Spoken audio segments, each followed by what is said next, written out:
This week's episode of the Rural Woman Podcast is brought to you by the patrons of the Rural Woman Podcast. This amazing group of individuals contribute financially to the Rural Woman Podcast to ensure the stories of women in agriculture hit your earbuds each and every week. Want to join them in supporting the stories of women in agriculture while getting access to extended episodes, patron-only episodes, and other great perks? Head on over to wildrosefarmer.com to learn more about how you can become a patron through Patreon.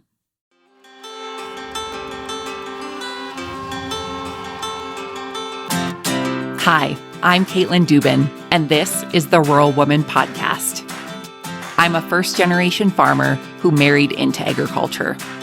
Born and raised in a city, I was so unfamiliar with where my food came from, but I was determined to figure it out. Through my journey into agriculture, I saw women who were strong but humble, often taking a back seat. To me, these women were leaders who deserved a seat at the table. I created the Rural Woman Podcast to share the voices of women in an industry whose stories often went untold. The rural entrepreneurs who live and breathe their work, full of grit and pride. We come here to share our stories, to be in community with each other, to be challenged and inspired, but most importantly, to be celebrated and to be heard. We may not all live, farm, ranch, or homestead the same, but we are all connected. We are rural women, and our stories are worthy of being told.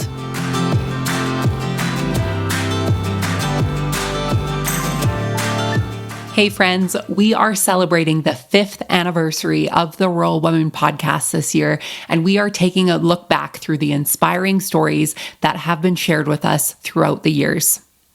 Looking back through these interviews, there are women who have been successful, who have persevered, and who have been resilient.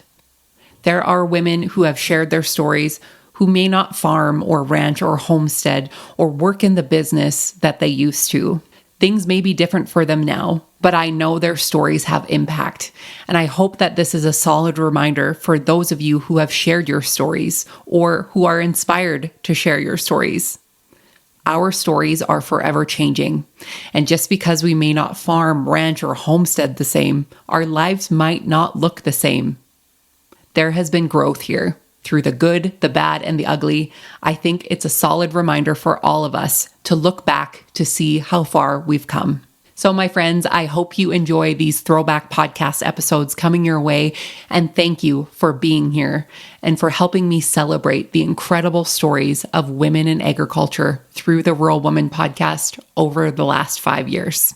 Enjoy.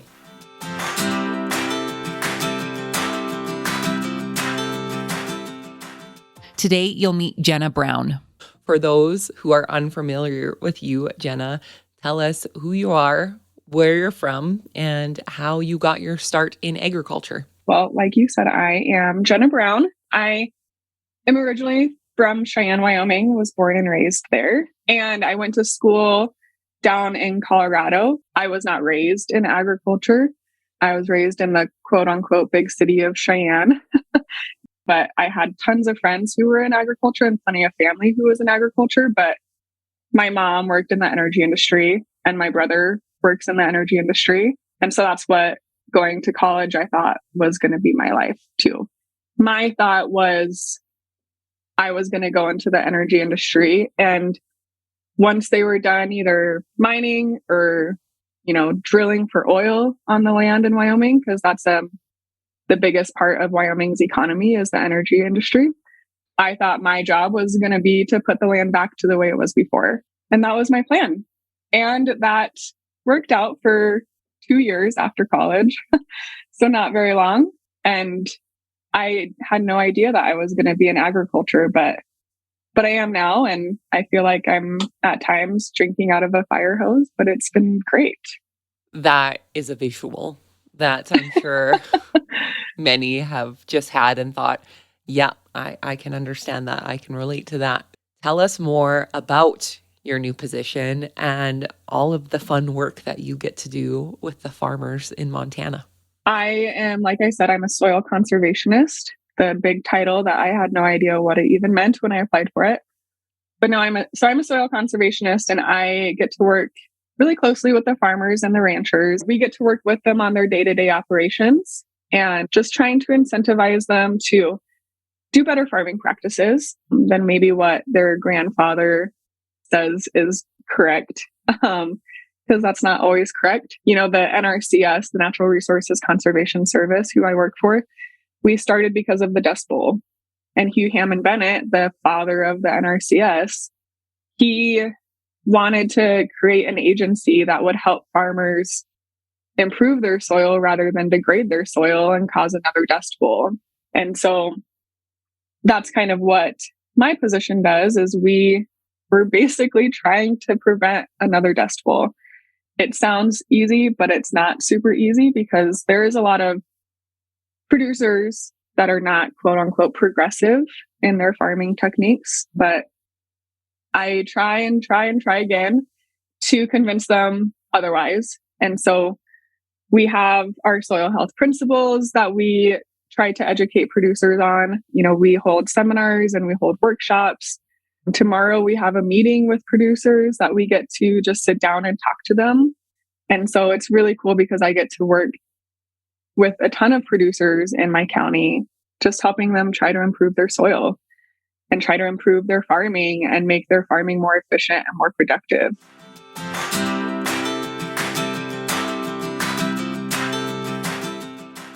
Today, you'll meet Kate Kavanaugh.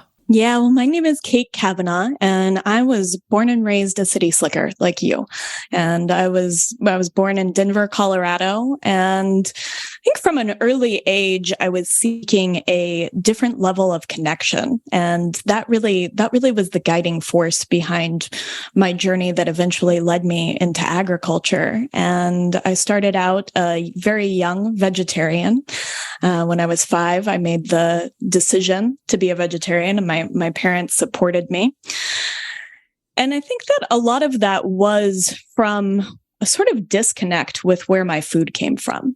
And I carried that vegetarianism with me for a long time. I carried it with me until I was about 20 years old. And when I was 20, I was having a lot of health issues. And I just had this little voice at the back of my head that kept calling me to go back to meat and eating meat. And I finally decided to listen to it and wanted to be closer to any meat that I was going to eat, having had this background with being a vegetarian. And so I started visiting farms and ranches, and that led me to being a butcher. That was the way that I felt I could best connect in those early years. And I opened up a butcher shop with my husband in Denver, Colorado in 2013 called Western Daughters. And that started me off on a whole journey. Really started looking at human health in conjunction with this. And I went back to school to become a nutrition therapist and to kind of marry these two concepts of land health and human health. And it led right into my own little journey with my own small farm homestead here in upstate New York. I told you all that it was a very interesting and compelling story.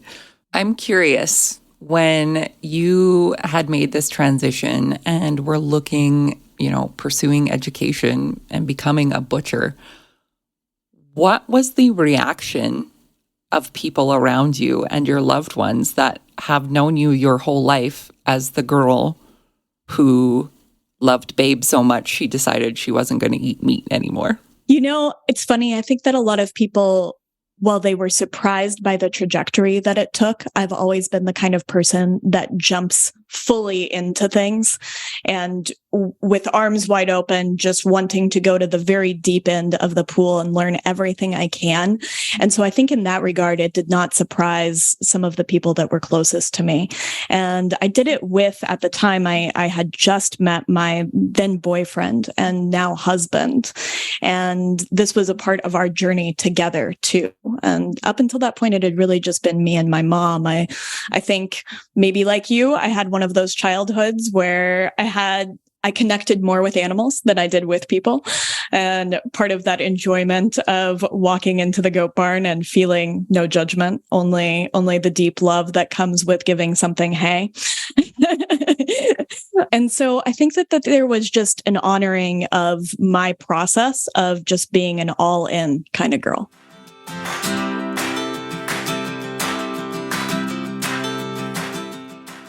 Today, you'll meet Elise Ferguson. I actually grew up in Wisconsin, right on the border. So what I thought was a small town, it was almost a suburb of Minneapolis, St. Paul. So I didn't have any farm background or anything. We had gardens in our yard, flowers on the border and things like that. But my parents weren't really into gardening a whole lot. My grandmother knew what every flower was. She could identify everything. I had always done computers. And so I just said, well, I'll just work in computers. So I started working in computers. And then by that point, I met my husband, and his family was from the complete opposite side of the state, nearly the South Dakota border. So we're in southwestern Minnesota, and his family was farmers. He never really expected to ever get into farming, maybe until it was an emergency. But when we had kids, he decided that he would like to move back to the farm town when the kids started school. He didn't want the kids to go to school in the big city. And meanwhile, his grandmother went into the nursing home. So we ended up buying her place, which was just right outside of town. It's just 30 acres, about maybe 12, I think, is the building lot, then the tillable around it. So we purchased that and we moved here. So last year, he comes in to me and he says, how do you feel about a really big purchase? And we do a lot of other things in our life. And at that moment, my thought was, he's buying more video games because we own an arcade. Well, no, he wanted to buy land. So I'm like, okay, I guess that sounds like a good idea, maybe. And so they decided that we would buy 180 acres, like 188 or something, and then my brother-in-law would buy another 120 or something like that. And then there's another 80 that was like disjointed, and my father-in-law would buy that. So one other thing that you've recently added to your plate, on top of all of the other things that you already do, Elise, is launching a podcast. So tell us about your newest venture into podcasting. Yeah, because I have about 5 minutes a week where I'm not doing everything else. I decided it would be great to have a podcast. And it kind of, it's a selfish endeavor because we got thrown into our business of running a movie theater in 2021. And last year we opened a candy store. And they're just, to me, I didn't have like resources or like a sounding board for like starting a small business or running a small business in a small population rural area. It's not, I wanted to hear people talk about small towns and how to run a business in a small town. And yeah, there are similarities for sure, but there's also going to be unique things to a rural business than there are to something a little larger. And I like listening to podcasts that have like a discussion feel to them more so than just here's how you do X, Y, Z. And it's just me talking for, I could talk for days, but I don't know. I'm sure nobody wants to listen to me do that. So I thought, well, let's start like a roundtable sort of discussion podcast. And you know what? If nobody listens to it, at the very least, I get to just talk about business with these other business owners. And, I'm sure there's at least one other person out there that wants to listen to it. So it's going to be called now watch me trip over my tongue, the Rural Retail Roundtable. And I'm starting to regret that name because it's so hard to say.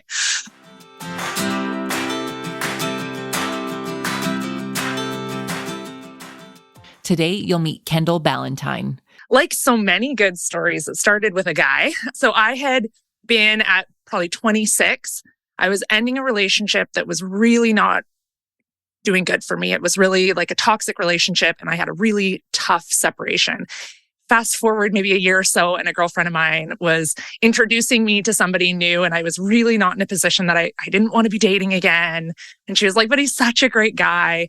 Anyways, I ended up falling for Jay, who is my now husband. And he was, at the time that I met him, he was retired from agriculture. He's a 5th generation bird farmer. And I was pretty disconnected to where my food was coming from. I was going to the grocery store and buying my food and really falling for all of the like greenwashing labels that exist when you are buying food at large grocery chains. And I decided that I really wanted to try my hand at raising some chicken for our family. I had the privilege of having this space to be able to do it, and it wasn't being used. And Jay was like, okay, well, like you can do it, but you're going to have to do enough to offset your costs. And I was like, that's fine. And I came home from work. I was working in a super corporate, I was director of operations for a large multinational transportation provider. And I came home from my like really stressful corporate career, and Jay let me know that he had set me up with chicks, like my first batch of chicks. I was not planning to be a farmer. I was just wanting to produce some of my own food. And I went out to the barn and I opened up the door, and there were 500 baby chicks inside the barn, which was way more than what I was planning to produce. Jay now admits that he thought that I was going to do that one batch of birds and then absolutely despise farming, not want to do it, and that we were going to be eating that like same frostbitten chicken 10 years in the future. I ended up doing that first batch of chicken. And in my past life, I was really into doing marketing, and I was writing a blog at the time, and I was pretty into social media at the time. And so I started selling this chicken on social media and telling people that I was farming. I ended up probably 7 years ago leaving my corporate job, and it was like a really well-paying, super stressful corporate job to farm full-time. And I haven't looked back since. This kind of goes into the marketing side of things for you. How do you go about talking to your customers and consumers about the actual price of growing food? I am incredibly transparent. So if you follow me on Instagram, you know I share every detail. And I think that's why we've been able to grow a community of customers that are so loyal to us. We are so lucky as a farm. I didn't know until I got into farming. And I think that's part of the unique thing when you are a first generation farmer, is that I didn't know what I didn't know until I got into agriculture. So whereas other farmers that are maybe multi-generational, Jay doesn't see it necessarily the same way I do, because he's just like, of course, that's the way it is. Like, of course, it's really expensive. Of course, the margins are really low. So he doesn't think to talk about those things the way that I do as a first generation producer, where I sit there and I'm like, but people don't know this. Like, you know this because you've been doing this for your entire life. But when I used to go to the grocery store, or if I had gone to the farmer's market and looked at those prices, I would have no idea just how like razor small those margins are, and just how tough it is for farmers to be able to produce food in these communities.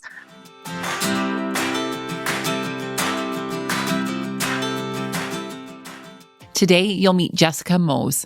Yeah, so my name is Jessica Mose. My husband and I live in central Alberta, where we raise our 2 young sons, grain farm and with his family, and run my business, Prairie Soap Shack.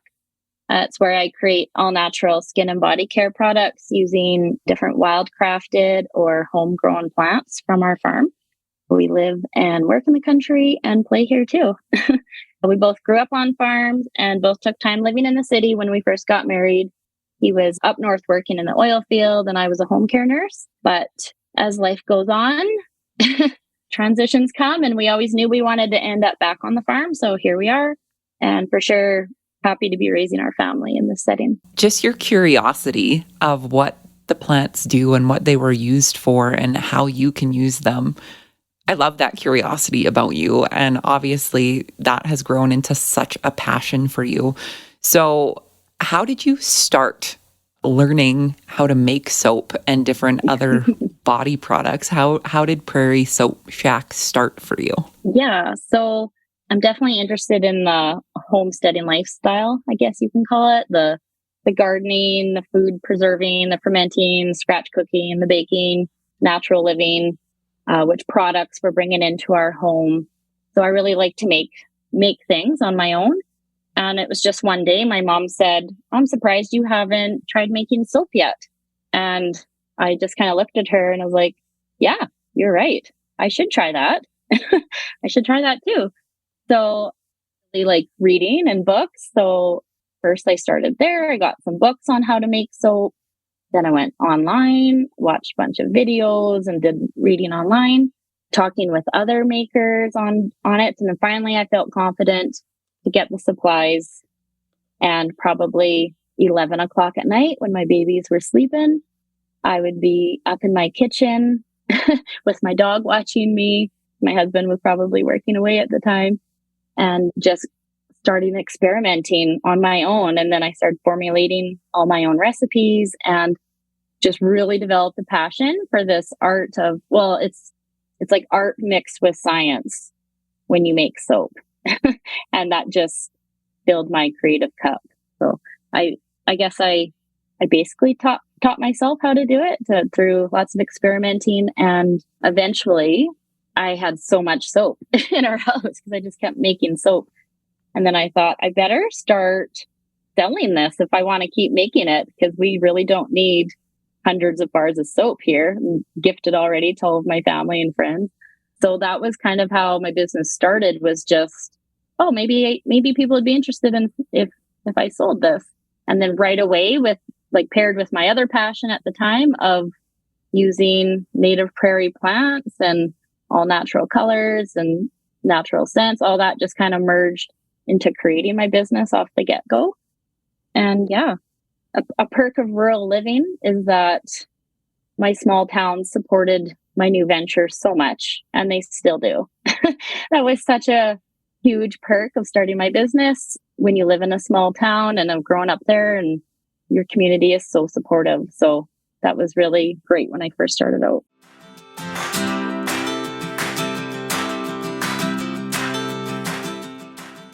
Today, you'll hear from Arlene Hunter. So my name is Arlene and I live in Eastern Ontario, Canada. And I was one of those kids who started off by being born on the farm. So that's an easy start because you don't have any choice. So I grew up on a dairy farm. My dad farmed with his two brothers. And then as we kids got older, my mom got involved in the farm as well. And then us as we grew up. So yeah, we were on a dairy farm quite close to the city of Ottawa. And then as I grew up, I was also one of those kids who said I would never marry a farmer. I was not interested in that life, and especially a dairy farmer, because, as you know, they have to work all the time. So I went away to university, and I don't think I was trying all that hard to get away from farmers, because I went to the one university in Ontario where all the Aggies are. I didn't take an agriculture degree. I took my degree in geography, but of course I met a farmer, and a dairy farmer at that. And so we ended up dating and getting married. So we ended up actually not that far from where I grew up. I'm under an hour's drive from the farm where I grew up, but now we're on my husband's family farm where his family's been. I always mess this up. I'm pretty sure he's 6th generation, so that makes our kids 7th. So his family's been here for a very long time. And now myself and our kids are part of this farming family. What are people struggling with when it comes to parenting and raising a family on a farm? I don't think anyone will be surprised to know that, you know, it's the same as our suburban or urban counterparts, you know, finding balance and trying to juggle it all that kind of stuff. But some of the things I already mentioned, like how do you incorporate your kids into your lifestyle without pushing too far, how to keep your kids safe. Because, I mean, we talk all the time about my electrician. If they showed up with their kids in tow, or my plumber, or my, you know, even a salesperson, if they showed up with their children, I'd be kind of curious or maybe concerned about their ability to do their job. And yet there is this expectation a lot of times in agriculture that we can do our jobs and our kids can just be along for the ride all the time. And the reality of that is, you know, it's not always safe. You know, we're working in dangerous environments, and there's, you know, like I said, everyone has their own dynamic and their own economic realities. But that picture of the perfect farm family usually is everybody's out working together. And sometimes the perfect farm family is somebody's at home feeling resentful because they're not actually able to contribute on the farm because they're in the house with the kids, and maybe someone else is in the field or in the barn feeling resentful that they don't have any help, but they know that it can't get done if the kids are all there, right? So it's that balancing act that we're trying to figure out.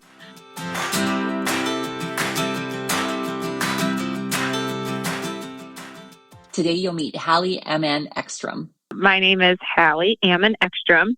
My husband and I live in southern Minnesota, where we actually farm with my dad. We run our cow-calf operation, and I'm a sixth-generation cattle farmer. So it's super exciting, and especially to be a woman in ag, I'm pumped to be able to follow the footsteps of my family and keep that going. I'm actually the first female of those six generations, so while it's exciting, it's also kind of nerve-wracking. I'm not going to lie. It's kind of a weight on your shoulders, kind of having everyone watch and see, what we're going to do differently or the same as the years kind of go with the family farm. I'm curious to know, with your family and growing up, was it ever, did you ever think this was going to be what you were going to be doing? Did you think that you were going to be the next generation to continue your family farm? No. So as you pull up down our driveway and pull up to our cattle farm, there has always been, as far back as I can remember, a big family farm century sign with all the generations' names on it. And there's a spot below my dad's. And I always thought, oh, yep, like there's the 5 men, like there goes my brother's name. Like, it'll go down there, it'll fit great. And never once did I think like, oh, that's going to say Hallie under it, or that I was going to own half the herd. Like I said, it's so weird how things work out. It's like no matter how hard you try to control it or how hard you vision it, somewhere your path gets a curve put in it and you roll with the punches and unexpected things, good and sad, happen. And it's like, yeah, I really do think that things work out. And it sounds cliche, but what you want and what you want to work for, how hard you want to work for it, is what you'll receive and, get in return. And so for me, I just thought, I didn't know what I wanted to do. I honestly thought I'd have a full-time job, but wouldn't ever come back to the farm. I never pictured living in a big city. I always kind of thought I'd stick with the small community, but I'm not really sure if I ever thought that I'd 100% be back to the farm, but grateful that I am. It's just crazy where it's taken me and the different experiences and people I've met because of it.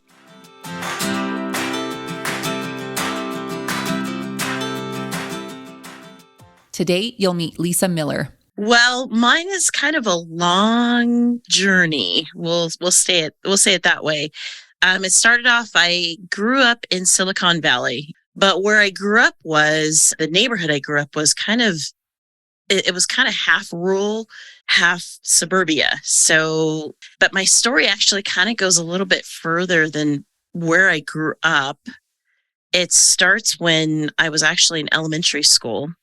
When I was in elementary school, we did this little project, where you grow beans in egg crates. And that fascinated me on a level that I've never grown out of. Fast forward a few years, and like about maybe 5 years from that. And my grandfather started getting ill, and he came from Tulsa, Oklahoma to live with us. And my grandfather had a 10-acre homestead. So when my grandfather came to live with us for a little bit, he went into the backyard and he saw this pathetic garden, and he got mad at my mom, chewed her out. And then she's like, "That's not my garden." And he goes, "What do you mean that's not your garden?" And she's like, that's the baby's garden. That's Lisa's garden. And so I'll never forget, to the day I die, the look on his face. He turned and looked at me. And from that point on, he started teaching me how to garden. The years went on. He passed away, unfortunately, but the years went on and I got into my career. Of course, I grew up in the Silicon Valley, so where my career was headed, and got busy with life. And it wasn't until my mid-30s that seed that my grandfather planted in my heart started to sprout. and I finally started to want to grow my own garden. And it actually started off with just flowers. I just thought I wanted to grow some flowers and blah, blah, blah. And then that progressed into vegetable gardening and into homesteading. Talk to us about when you got to your current operation now, what it was when you got there and what it's transformed into now. Oh boy. When we first moved here, there was nothing. I mean, and when I say nothing, I mean like zero infrastructure, nothing. It was just a field of 2 acres. So we had to do everything on this homestead. We set up a 3,200 square foot garden, and we have currently 30 chickens. Yeah, we have 30 chickens currently. We've got soon to be 4 turkeys. We have 2 turkeys right now. She's sitting on two more. So we've got finally our little turkey operation going. We've got a rabbitry. We keep rabbits for both manure purposes and for meat purposes as well. That's something that we've taken with us from the city life. That's currently what we have set up right now.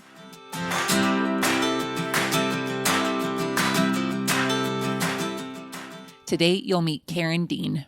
Like I said, I'm from the east coast of Canada in beautiful Nova Scotia, which if you've never been, it's worth the trip. It's a beautiful place to visit. And I am a former dairy farmer. We sold our farm just over 11 years ago. And I now have a hobby farm, what I call my therapy farm. I actually registered the business name Feel Good Farm. Haven't done anything with that business yet, but it's ready and waiting. And I'm a solo mom to 3 children. I am an author. I have a Canadian best-selling book, which I'm super proud of. And what else do I do? I'm a motivational speaker. I'm a coach. I kind of jack of all trades, do whatever I can to try to live my own dreams and pay my bills. That's amazing. I think that is probably the definition of an entrepreneur. I will do anything to pay my bills. Yes. So I want to talk about, the end of your marriage. This is something that we discussed before we hit record. Divorce in agriculture is something that can be kind of taboo, and it's something that we don't talk about a lot. Divorce happens. We live in the age of 2023, and unfortunately, sometimes things don't work out for one way or the other, whether it's good or bad. But divorce in farm families is a big deal in the sense that you're not only a family unit, you're also a business. So talk to us about that time and walk us through, what you're willing to share. Our divorce happened very quickly and abruptly because of a situation that was really hard to deal with as a family. And I was thrown into, I have to figure out this farm on my own with no one to help. And because of the circumstances of the divorce, his family was not willing to help me either. It was turned into a whole family dispute. And I had 3 little kids, and the oldest, I guess not little, the oldest was 14. And I'm trying to deal with this with no support. And I think sadly that happens in a lot of situations where it was his family farm. I'm the outsider, and the outsider is the one who gets blamed for all the things, when none of it was actually my fault. And it was really hard. And it was hard for my kids because they knew that life was going to change dramatically. They knew that because of the circumstances, we would have to sell our farm and that we would be starting fresh again. And as I said, he was my second husband. So we had already started fresh once with my 2 older kids. It was really, really hard. And it's still hard because I still live in the same community. I still am surrounded by the people, by his family, and the stories that have been told over the years that are not true. But I have not defended myself within the community because I just thought, you know what? I don't have the breath or the energy for that. And I'm going to live my best life, regardless of the stories that people care to share. I feel the stories they share reflects more on who they are than who I am. And it's been the biggest growth I think I've ever had in my life is the last 11 years of this and figuring out how to parent my kids completely on my own, how to, raise them to be good humans and contribute to this world in a positive way. And now my kids are 25, 22, and 15, and incredible humans, incredible. Like, I'm so proud of them. And that was the goal for me. I didn't care what else happened as long as my kids were happy and good humans.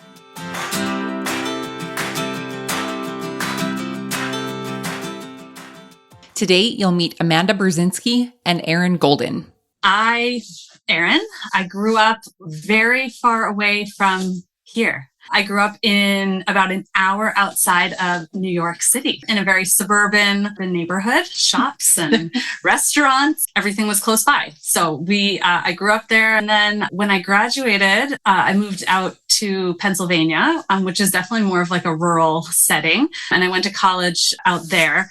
And so I essentially moved out of my house when I was 17 and moved away from home. And I never really went back after that. So I've been on my own for quite a while. I graduated, I went to a liberal arts college out there and graduated in 2007. Then did a bit of traveling, eventually ended up here in rural Alberta. And the way I ended up here was when I was traveling abroad, I did about 3 weeks traveling in Europe and met my husband abroad when we were traveling together.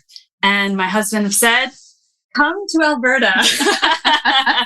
And I said, "You know what? I'm fun. I'm not change adverse. Let's do it." So I made an international move from that life into where we are now. And I've been here ever since. So the rest is history. All right, Amanda, you're up. My turn. I'm the 6th generation on our family farm. And so the Weavers settled in Lloydminster in 1903. And I'm back here now with my kids, who will be the 7th generation.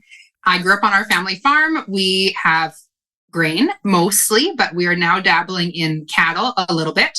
And so I really kind of honed my love for agriculture without even knowing it. However, I never saw myself going into agriculture. I wanted to be a teacher from the get-go. I have 3 brothers, and I would line 2 of them up and give them their little workbooks for the day and force them into playing school with me from a very young age. And I really saw myself as a teacher and nothing else. But I still got my education degree, and then I moved back to Lloydminster and I started teaching. I had met my now husband then, and he is a heavy-duty mechanic at our ag dealer here, but he also farmed at the time with his family and now mine. So I still lots of ag in my life, but I was dedicated to teaching. But I realized I worked in a school that had no farm families in it. And it was just a very interesting experience from someone that just was so closely tied to agriculture, just seeing how much these kids didn't know about anything. And so that kind of started my interest in teaching more about agriculture and sharing more about agriculture. And I was always so shocked at how my stories would wow them about just basic little things that just to me seemed like everyday life, but wasn't at all. And so after we had our first son, I kind of had to take a step back and look and decide if I was more passionate about education or agriculture, because doing both was getting to be juggling and it was hard to manage. And so I went back teaching after our first son, and after our second son, I went back again. But after we had our third son, I decided to stay home and farm and spend more time raising our kids the way that I was raised. We're farming more and more as well. So I have more of a role that way too. So I've stepped away from education and stepped more into a mom role and our farm.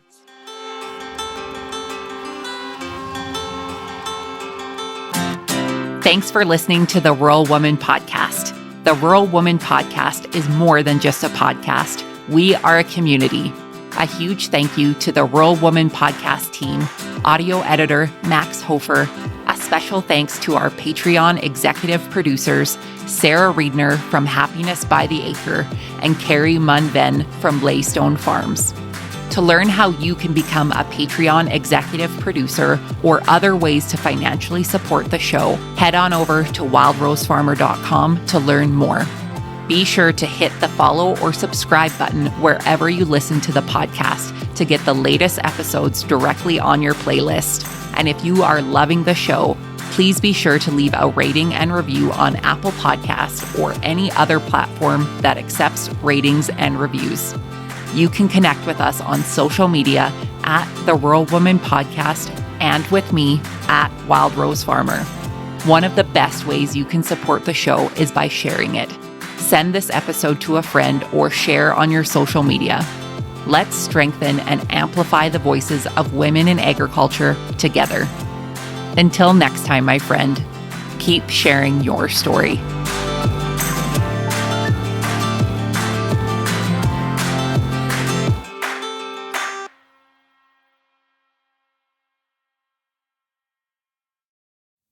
Did you know that you can get this same great episode of the Rural Woman Podcast ad-free? I get it. Listening to ads during a podcast isn't always my favorite either. But in order to keep the lights and coffee pot on here at the Rural Woman Podcast Studios, they are necessary.